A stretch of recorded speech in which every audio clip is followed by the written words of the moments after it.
তাহলে বাংলাদেশের পক্ষ থেকে, বাংলাদেশ ক্রিকেট বোর্ডের পক্ষ থেকে, বাংলাদেশ সরকারের পক্ষ থেকে এই মুহূর্তে এক্ষুনি ডিমান্ড করা উচিত টি-20 বিশ্বকাপে বাংলাদেশের ম্যাচগুলো যেন ভারতে না হয়।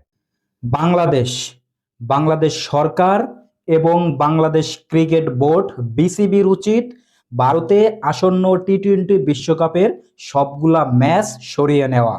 এটা আমার কথা না, এটা হচ্ছে আমাদের one of the sports journalist not out Noman ভাইয়ের কথা। তো এরপরে নোমান ভাইয়ের ডিগবাজিটা কি হয়, পোল্ট্রিবাজিটা কি হয় বিশ্বকাপ নিয়া, এইটা আজকে আপনাকে প্রমাণ সহ উপস্থাপন করবো।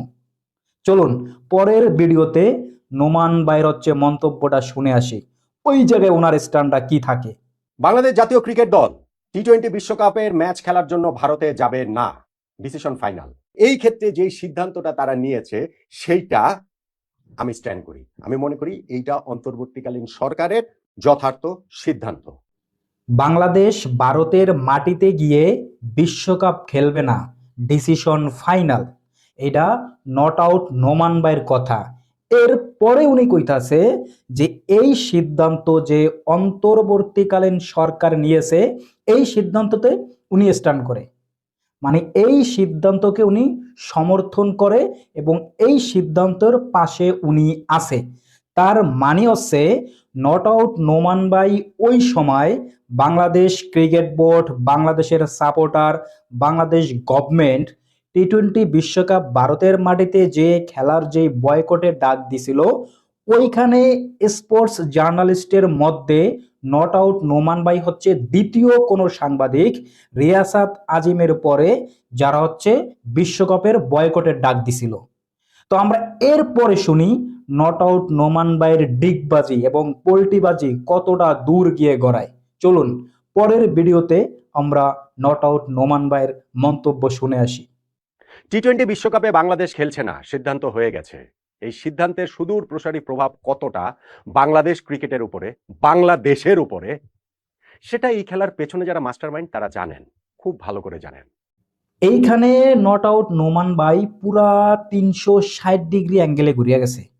মানে বাংলাদেশ গভর্নমেন্ট এবং বাংলাদেশ ক্রিকেট বোর্ড ভারতের মাটিতে গিয়ে যেই বিশ্বকাপ খেলবো না, এই ঘোষণা যখন ফাইনাল হয়ে যায়, তখন নট আউট নোমান ভাই অন্তর্বর্তীকালীন সরকার বা বিসিবির এই সিদ্ধান্ততে যে স্ট্যান্ড করছিল, সমর্থন করছিল, এইটা থেকে সরিয়ে গিয়া উনি এদের বিপক্ষে দাঁড়াইছে এবং ওনার মতে এই বয়কটের পেছনে যেই সকল মাস্টার মাইন্ডগুলো আছে, তারাই বাংলাদেশ ক্রিকেটের ধ্বংসের মূল হোতা। তো আমার কথা হইছে এই মাস্টার মাইন্ডের ভিতরে তো আমাদের নট আউট নোমান ভাইও ছিল, কারণ উনি হচ্ছে স্পোর্টস জার্নালিস্টের মধ্যে দ্বিতীয় কোনো পার্সন যে বিশ্বকাপ বয়কটের ডাক দিছিল। এবং এদেরকে দেখাই এবং আমাদের মতো যারা সাপোর্টার ছিল, যারা আত্মমর্যাদা বিসর্জন দেয়া দেশের ভারতের মাটিতে গিয়ে বিশ্বকাপ খেলবো না, সকলের কথা শোনার পরেই বাংলাদেশ গভর্নমেন্ট এবং বিসিবি এই বয়কটের সিদ্ধান্ত নেয়।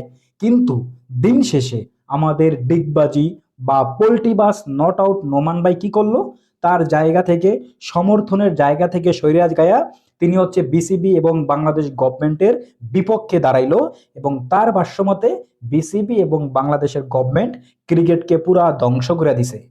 তো এই জায়গায় এখন কথা হইলো, ক্রিকেটকে ধ্বংস করার পেছনে যদি ক্রিকেট ধ্বংস হয়ে থাকে টি-20 বিশ্বকাপ না খেলার কারণে, তাহলে এর পেছনে তো নট আউট নোমান ভাইয়ের হাত ছিল সবচেয়ে বড়।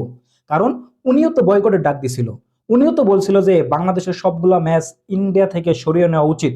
এবং ইন্ডিয়া থেকে যখন আমরা ম্যাচগুলো সরিয়ে নেওয়ার দাবি করি, তখন অনেক জল্পনা কল্পনার পরে আমাদেরকে শ্রীলঙ্কাতে খেলার অনুমতি দেয় না বা কোনোভাবে এটা হয় না, দিন শেষে আমাদের এই বিশ্বকাপ বয়কট করা লাগে। তাহলে সব তো এই নোমান ভাইদের কথা মতই হইলো। এই নট আউট নোমান ভাইরা ফার্স্টে বয়কটের ডাক দিল, বিসিবি বাংলাদেশ গভর্নমেন্ট কথা শুনলো, এরপরে যখন আবার বিসিবি গভর্নমেন্ট বয়কট করলো, তখন নোমান ভাইরা আবার সরে গেল। এখন এখন যদি নোমান ভাইকে কথা যদি আবার বিসিবি না শুনতো, বাংলাদেশ গভর্নমেন্ট না শুইনা যদি ইন্ডিয়ার মাটিতে গিয়া ম্যাচ খেলতো, ওই জায়গায় কোনো একটা বড় সড়ো হামলার যদি শিকার হইতো, তখন আবার নট আউট নোমান ভাইরা কইতো আমরা তো বয়কটের ডাক দিছিলাম, কেন শুনলো না। তাহলে এখন বিসিবি গভর্নমেন্ট কোথায় যাইব, কোন পথে যাইব? নট আউট নোমান ভাইরা প্রথম রাস্তা দেখাইলো, দিন শেষে তারা আবার সেই রাস্তায় গর্ত খুললো। তো এই যে ডিগবাজি, এই যে পোল্টিবাজি নট আউট নোমান ভাইয়ের, এগুলা কি কোনো স্পোর্টস সাংবাদিক যারা আছে বা যারা এই যে খেলাধুলা বা ক্রীড়া সাংবাদিকতা যারা করে, এগুলা কি তাদের ক্যারেক্টারের সাথে যায়?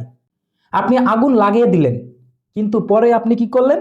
ওই আগুন নিয়ে আপনি নিজেই মজা লইতে আসিলেন, মানে ওই আগুনে কি পরিমাণ ক্ষয়ক্ষতি হইল এই হিসাব আপনি করতে আছেন। কিন্তু দিন শেষে তো আগুনটা আপনিই লাগাইছিলেন ভাই। মানে আপনি 1 মাস 1.5 মাস আগের কথা ভইলা গিয়া আপনি আপনার জায়গা থেকে সইরা গিয়ে এখন সম্পূর্ণ যারা এইগুলার পেছনে ছিল বা যারা এই যে বিশ্বকাপ বয়কট করছিল তাকে বিরুদ্ধে আপনি চলে গেছেন।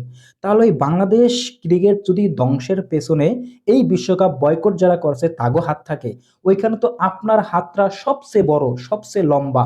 কারণ সব সময় সাংবাদিকরা যেই অ্যাপ্রোচ করে, যেই মতামত দেয়, এইটাই অনেক ক্ষেত্রে প্রাধান্য পায়। তো ভাই দিন শেষে যে ডিগবাজিটা আপনি করলেন, বিসিবির সাথে যে গাদ্দারি মীর জাফরি আপনি করলেন, এইটা খুবই হতাশজনক এবং এইটা যে কোনো দেশের ক্রিকেট বোর্ডের জন্য খুবই উদ্বেগজনক একজন স্পোর্টস জার্নালিস্ট হিসেবে।